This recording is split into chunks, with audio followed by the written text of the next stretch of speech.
quero compartilhar uma palavra que está registrada em Lucas capítulo 10. Nós vamos ler alguns versículos aqui, começando a partir do versículo 25. Lucas capítulo 10, a partir do versículo 25, diz assim: certa ocasião, o perito na lei levantou-se para pôr Jesus à prova e lhe perguntou: mestre, o que preciso fazer para herdar a vida eterna? Então Jesus disse: o que está escrito na lei? Como você é lê? Versículo 27, e ele respondeu: ame o Senhor, o seu Deus, de todo o seu coração, de toda a sua alma, de todas as suas forças e de todo o seu entendimento, e ame o seu próximo como a você mesmo. Disse Jesus: você respondeu corretamente, faça isso e viverá. Mas o homem, então, querendo justificar-se, perguntou a Jesus: e quem é o meu próximo? Em resposta, disse Jesus: um homem descia de Jerusalém para Jericó, caindo nas mãos de assaltantes. Estes lhe tiraram as roupas, espancaram-no e se foram, deixando o homem quase morto. Aconteceu estar descendo pela mesma estrada um sacerdote. Quando viu o homem, passou do outro lado. Assim também ia passando o levita, e da mesma forma, quando chegou ao lugar e viu, aquele homem passou também para o outro lado. Mas um samaritano estando de viagem, chegou onde aquele homem estava, e quando viu, teve piedade dele. Aproximou-se, enfaixou-lhe as feridas, derramando nela vinho e óleo. Depois colocou sobre o seu próprio animal, levou-o para uma hospedaria e cuidou dele. No dia seguinte, deu-lhe 2 denários ao hospedeiro e lhe disse: cuide dele, quando eu voltar, pagarei todas as despesas que você tiver. Qual destes 3 você acha que foi o próximo do homem que caiu na mão dos assaltantes? O homem então respondeu: aquele que teve misericórdia dele.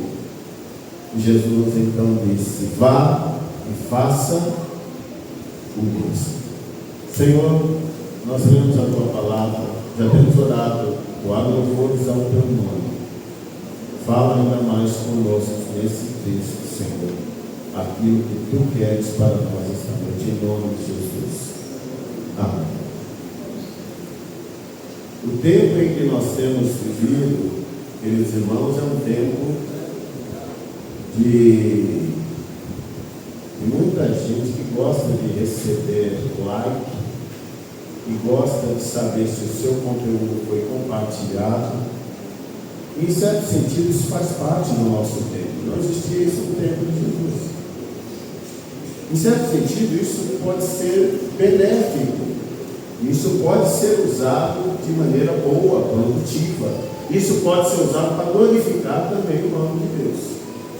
Mas o que nós vemos, via de regra, quando se fala de relacionamentos, são pessoas que muitas vezes estão querendo ostentar uma aparência, ostentar uma posição, porque eu preciso estar bem na foto, eu preciso saber quantas pessoas estão curtindo o que eu postei. Existe uma necessidade e uma urgência do ser humano dos nossos dias de ter atendido e massageado o seu ego, e isso tem criado, como eu posso dizer isso, tem criado uma geração que você não pode falar nada com ela. Uma geração dodói, uma geração que se ofende por qualquer coisinha, uma geração Nutella, uma geração difícil de lidar.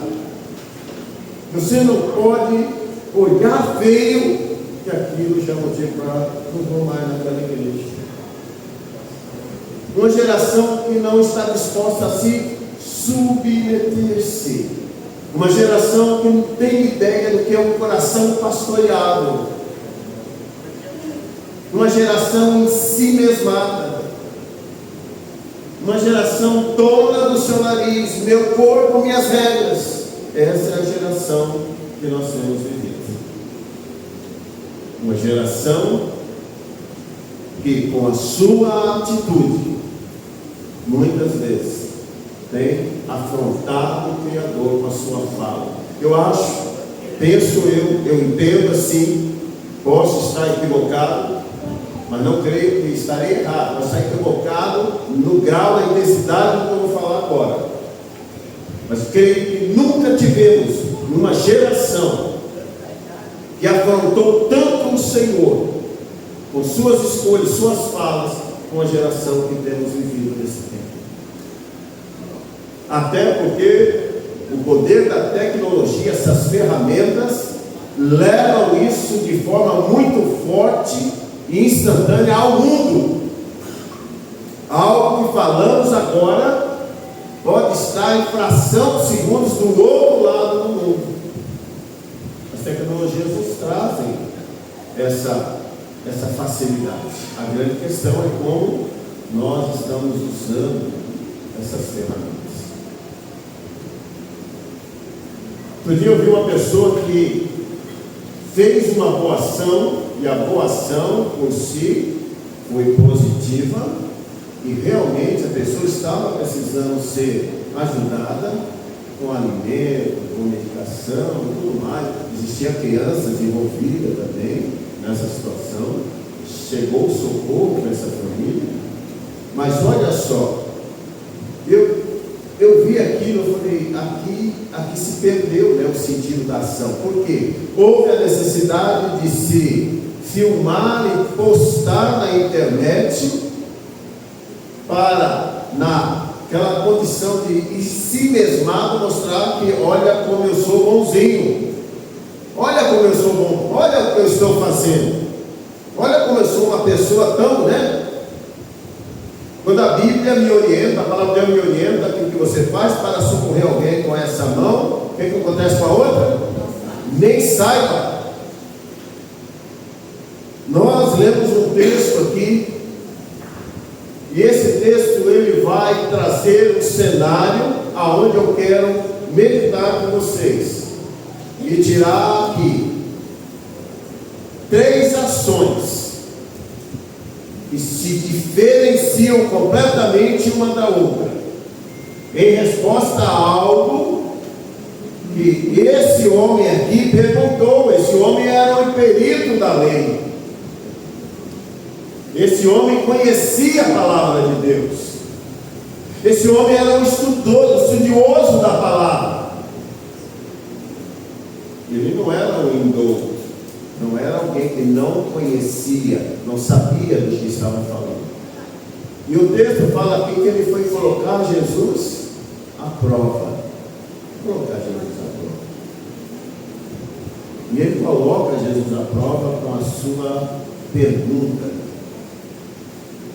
E em resposta à pergunta que esse homem faz, mestre, o que eu preciso fazer para herdar a vida eterna? Jesus fala o que é que está escrito na lei. Como é que você, que é doutor da lei, interpreta isso? Você não é doutor da lei? Talvez se existissem as redes sociais nessa época, teria vários likes e compartilhamentos e, vários seguidores. Eu creio que sim. Eu até arrisco dizer que mesmo sem essa tecnologia, ele deveria ter os seus seguidores. Deveria ter gente que dava like para ele, gostava do que ele fazia, gostava da fala desse doutor da lei. Mas ele chega diante de Jesus com essa pergunta para colocar o mestre Jesus à prova. E Jesus então faz essa pergunta: você não é o doutor da lei? O que é que a lei, o que está escrito lá? E esse homem responde bem. Jesus, você respondeu bem. Ame o Senhor, o seu Deus, de todo o seu coração, de toda a sua alma, de todo o seu entendimento, de todas as suas forças, e ame o seu próximo como a ti mesmo. E esse homem depois pergunta: eu tenho feito tudo isso, eu estou bonito na foto, eu tenho feito tudo isso, mas quem é o meu próximo? E aí Jesus conta essa que nós chamamos da parábola do bom samaritano. E aqui tem 3 lógicas que eu quero meditar com você aqui. Qual é a primeira lógica? A primeira lógica que nós vemos nesse texto aqui é a lógica do ladrão. A lógica do ladrão. A lógica do ladrão é: o que é seu, agora é meu. Isso é a lógica do ladrão. O texto fala que esse homem, ele estava passando por essa estrada e não foi só roubar o que ele tinha. Imagina o cenário: esse homem ficou moído no chão. Ele não foi só roubado, ele foi espancado. O texto diz que ele estava quase como morto. Então foi violência severa. Não foi somente tirar dele um patrimônio, queriam tirar a vida dele. Então a lógica do ladrão é: o que é seu é meu. E é isso que aquele que a Bíblia dá nome para ele, que é nosso inimigo, que é o nosso adversário, a Bíblia diz que o nome dele é diabo. Ele é mentiroso, ele é pai da mentira, ele promete e não entrega, ele mente desde o princípio. A palavra de Deus diz que ele é homicida desde o princípio. Ele só veio roubar, matar e destruir. Ele diz: o que é seu é meu. Quando Deus deu algo para Adão, para Eva no jardim do Éden, o que é que a serpente fez? Para isso que vocês agora é meu. Foi isso que ele fez. A lógica do ladrão, do usurpador, armando armadilhas para tentar roubar aquilo que Deus tem colocado como promessa para a nossa vida, promessa para todo aquele que crê. Essa é a lógica do ladrão. E quando se cai nessa lógica, é destruição, é morte, é dor. Bom, qual a segunda lógica que nós vemos aqui? É a lógica dos religiosos.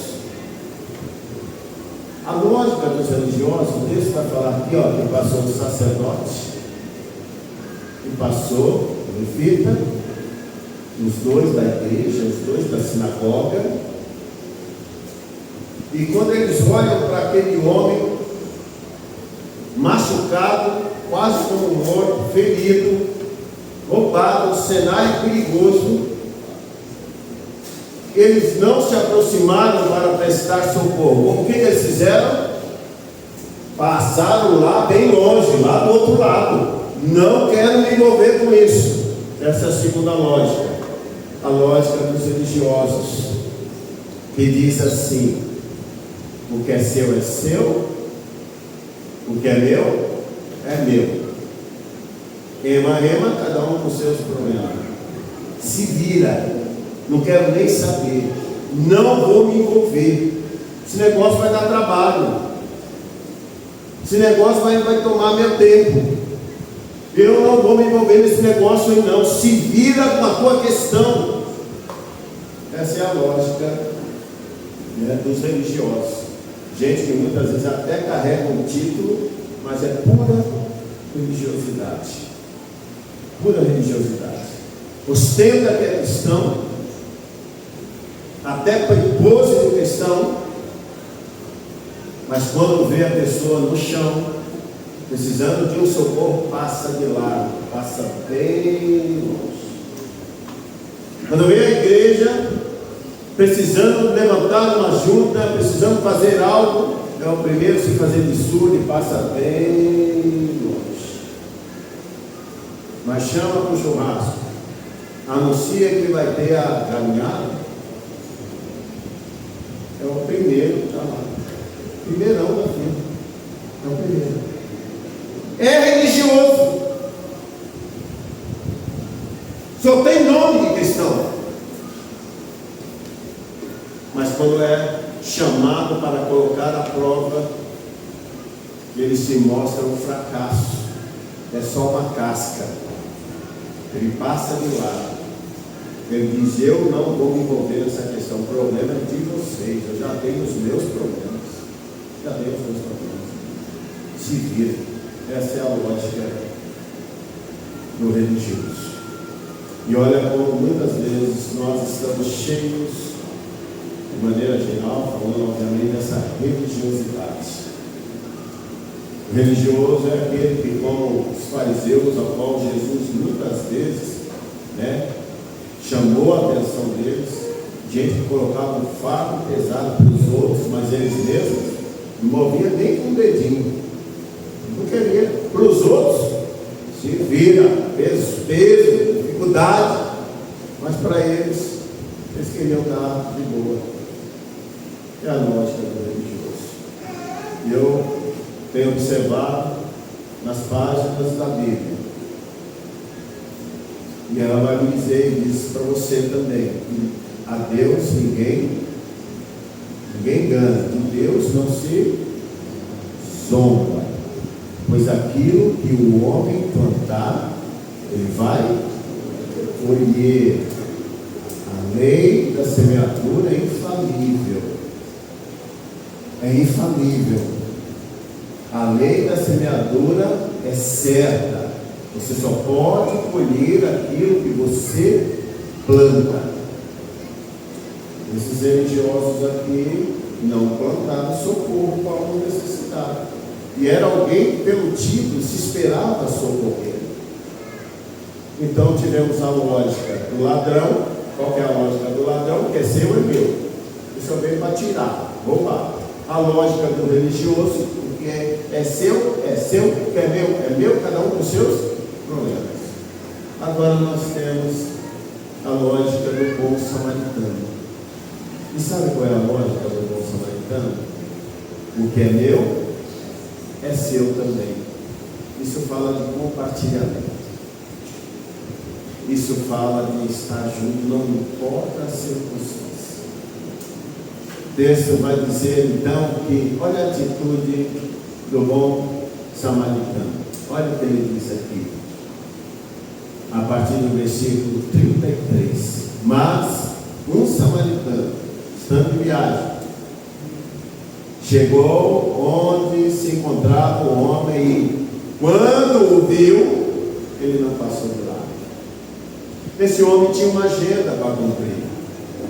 Esse homem tinha um compromisso. Irmãos, nada de errado fazermos a nossa agenda. Isso mostra organização. Isso mostra mensurar o tempo que temos. Isso mostra prioridade. O que eu tenho que fazer primeiro. O que pode ser feito depois, no dia seguinte. Nada de errado. É bom termos esse cronograma, fazer a agenda. Mas quem manda na nossa vida, quem manda na nossa agenda é Deus. Quantas vezes a minha agenda foi mudada porque Deus colocou algo no meu caminho? Olha só, recebi a notícia agora há pouco, antes do culto começar, de uma situação, faleceu uma pessoa lá, pai de uma pessoa lá em Caldas Novas. Segunda-feira é o dia que eu pude tirar para descansar. O que eu tenho que fazer amanhã, 9 horas da manhã? Velório, levar uma administração para essa família que está de luto. Nos pediram, família que o pastor Paulo, pode vir comigo? Eu vou falar, não, porque eu tenho agenda. Na minha agenda, segunda-feira é meu descanso merecido. Já morreu mesmo? É assim? Não. Tem uma família que está de luto ali. Tem uma família que está de luto. Tem uma família que ligou. O senhor pode, pastor Paulo? Eu trazer uma ministração para nós aqui, e daqui a gente sai para fazer o sepultamento. Com a graça de Deus estaria esse Deus feliz. Porque a agenda minha dizia: você vai descansar amanhã. Sua esposa falou que você tem que capinar na frente da casa, que o mato está tomando conta. Tem uma lâmpada lá que você vai consertar, precisa trocar. Isso vai ficar para depois. Está na agenda. Está na agenda. Porque eu tenho agora uma prioridade. E a prioridade tem alguém que está precisando, a família que está tendo. Esse homem aqui tinha a sua agenda. Mas a lógica desse homem dizia: o que é meu é seu também. E eu estou vendo a situação que você está. E o texto diz então que ele se aproxima, ele enfaixa esse homem, ele cuida das feridas dele, ele derrama vinho e óleo, que era tido como remédio. Depois ele coloca esse homem no seu próprio animal. Ele transporta esse homem, ele não cuidou e deixou largado ali. Ele coloca esse homem no seu transporte, no seu veículo ali, e transporta esse homem. Cuidado, era um estranho para ele, mas era uma vida que estava precisando de socorro, e Deus colocou duas pessoas anteriores viradas as costas. Ele foi o terceiro que passou, e ele ouve esse direcionamento, e ele cuida, e ele leva para a hospedaria. Sabe o que a gente percebe nesse texto aqui? O homem não só ele mudou a agenda dele, ele pôs a mão no bolso, ele teve que pôr a mão no bolso, ele não ia ter nada de volta em troca. Ele gastou o seu tempo, ele muda a sua agenda, ele põe a mão no bolso, ele paga a estadia, e quando ele vai embora existe uma preocupação. Ele ainda não está bem. Aqui no denário, isso aqui, ó, se gastar mais do que isso, provavelmente esse homem era conhecido ali, comerciante, que vinha. Se gastar mais, pode deixar que na volta eu acerto com você. A lógica do bom samaritano, que está disposto a se doar, a fazer uma entrega. Esse é o nosso próximo. Quando a igreja aqui, pastor João, irmã Carol, quando essa igreja se mobilizou através de vocês, para nós juntos, temos o privilégio de vir em Caldas Novas para cá, junto com os irmãos da Bíblia aqui de Tubiara, junto com outros irmãos que vieram de outras localidades aqui. Nós não tínhamos outro propósito, a não ser termos a atitude como teve o bom samaritano, porque existem pessoas que estão à margem da sociedade, pessoas que estão padecendo, pessoas que estão espancadas com situações da vida, pessoas que estão feridas, pessoas roubadas, como a Maria Aparecida, primeira pessoa que nós encontramos ontem, uma senhora, cadê a... Você vai fazer o bolo e levar para ela, não vai, irmã? A irmã se comprometeu, a irmã Camila, a irmã Camila estava junto comigo nesse evangelismo, estava falando em morte, não era isso, irmã? Aquela fala de desespero, família abandona, entra, fala, pensa e vai para o celular. Ela palavras dessa senhora, ela falou para nós ali. Já pensei até em acabar com a minha vida. Irmãos, olha o desespero de uma senhora de 90 anos, se sentindo como se estivesse sendo um parto para a família. E nós chegamos com uma palavra, nós não passamos de largo, né, irmã Camila? Não, Deus não nos chamou para não passar de lá. E assim cada um de vocês que estiveram junto com nós, ainda que você não esteve lá, você soube, você estava orando, intercedendo, você que contribuiu, você não passou de lá, você foi junto conosco. Ela foi só uma das vidas, uma das vidas. Eu prometi para ela um vestido, nós levamos hoje. Aliás, as irmãs separaram uma sacolinha de roupa para ela. E a irmã prometeu que vai fazer o bolo e vai lá mostrar: olha, eu quero te ouvir. Eu estou aqui para eu tenho uma palavra de vida para você. Eu tenho uma palavra de vida para você. E ela já tem recebido essa palavra de vida. Não sabe ler, mas quem falou que precisa saber ler para conhecer Deus? Não precisa. Deus nos enviou lá como instrumento deles. E quantas almas esses dias, quase eu estava vendo um levantamento que fizeram, não é questão dos números, tá, irmãos? Que a gente não fica, eu tenho que bater uma meta, aqui na empresa não, tem que bater a meta, uma meta aqui, eu tenho que bater essa meta, custe o que custar. Não, a gente está ali à disposição do direcionamento, da dispensação do dono da obra, que é Jesus. Mas tudo que nós fazemos é rodado. E sabe quantas pessoas foram alcançadas nesses 2 dias, pastor? Você já viu o levantamento? Quase 270 pessoas. Só na ação, fora o evangelismo. Nós tivemos 4 vidas que se renderam a Jesus. Se vale uma vida, vale esforço. Uma igreja que se mobiliza, uma igreja que ora, uma igreja que não desiste daquele que a Bíblia diz que é o meu próximo. Quem é o seu próximo? Você está disposto a ir até ele e também gastar seu tempo, mudar sua agenda, pôr a mão no bolso se for necessário? Sim, porque às vezes nesses processos, e quem é pastor sabe disso, quantas vezes a gente tira do próprio bolso comprar um remédio para a pessoa que está precisando ali, às vezes é uma conta de água, uma conta de luz, e isso fica como uma oferta mesmo nossa. E nem tudo a gente vai reembolso para a igreja, nem nós, não. São ações que Deus coloca no nosso coração. É estar lá com aquele que está precisando ser socorrido, porque ele é o meu próximo. Ele é o meu próximo. Meus queridos irmãos, nesses 2 dias aqui, Deus nos deu oportunidades preciosas. Muitas vidas foram alcançadas com a semente do Evangelho. Deixa eu falar uma coisa para vocês aqui. O casal que está à frente aqui, vocês dois, juntamente com os membros dessa igreja, eu não tenho dúvida nenhuma, e muitas dessas sementes vão germinar e darão frutos para a glória de Deus. Eu não tenho dúvida nenhuma. Então somente se apegue junto com esse casal. Não abram mão do Evangelho. Orem todo o tempo. Busquem a Deus. Estejam prontos a pagar o preço.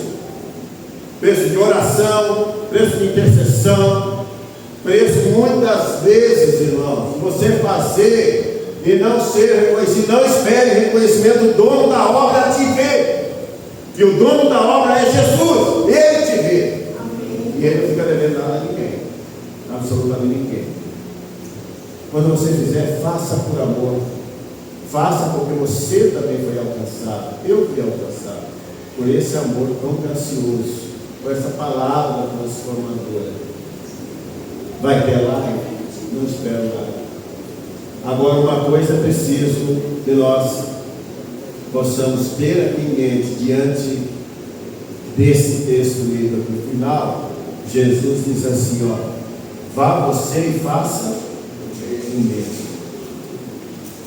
A lógica do bom samaritano, aquele que está pronto a se doar. Nós vivemos um tempo, irmãos, de uma geração, eu creio, eu não gosto de usar a expressão geração perdida, eu não gosto. De uma geração que precisa ser alcançada, isso sim. Uma geração de meninos, meninas, jovens, adolescentes, que estão sendo muitas vezes escravizados por questões das telas, dos vícios, dos jogos, né? A prostituição que tão cedo tem entrado na vida das nossas crianças. Mas eu creio no poder do nome de Jesus, e quando uma igreja se mobiliza em oração, o extraordinário de Deus acontece. Vidas são alcançadas e transformadas. Nós não podemos abrir mão desse poder transformador que Deus entrega a cada um de nós. A cada um de nós, sabe por quê? A poder, a habilitação de Deus na minha e na tua vida. E esse poder, essa habilitação foi dada pelo próprio Senhor. Por isso, ao finalizar, que nem nós estamos voltando, falei com o pastor João, realmente falei, porque tem dias que parece que a gente se cansa mais, a carcaça velha aqui, parece arroz de terceira, ali você vai estar procurando um muro para encostar, Mas que alegria tem no coração, apesar do corpo sentir a fadiga, há uma alegria na alma, pelo privilégio que Deus deu a mim, aos meus irmãos, de estarem com vocês aqui para anunciar que existe um Deus que continua transformando e mudando vidas. E eu não tenho dúvida que essa ação é só o começo, que Deus fará e fará ainda muito mais. Agora, a pergunta que você, que é daqui de Itumbiara, precisa responder para o Senhor é: Senhor, eu me coloco à disposição para ser usado, para que vidas que estão à margem sejam alcançadas pelo poder da palavra através da minha vida. Você está disposto a isso? Você quer se deixar ser usado? Diga amém. Amém. Então levanta a mão agora. Você quer se deixar ser usado? Quantos querem se deixar ser usado? Eu estou vendo gente com a mão abaixada, eu não acredito. Levanta a mão. Se você quer se deixar, amém. Temos que ser encorajados, amém? Amém. Se encoraje, não se fique tímido. O diabo não está tímido destruindo vidas. Nós temos a ousadia do Espírito Santo de Deus, que habita em nós, para anunciar esse Evangelho, aonde nós estivermos. Seja um guerreiro, uma guerreira do Senhor, e Ele te habitará. Amém? Não passe a de lado. Venha, esteja presente, junto com esse casal aqui. Amém? Eu encerro aqui a minha fala, pastor Eduardo.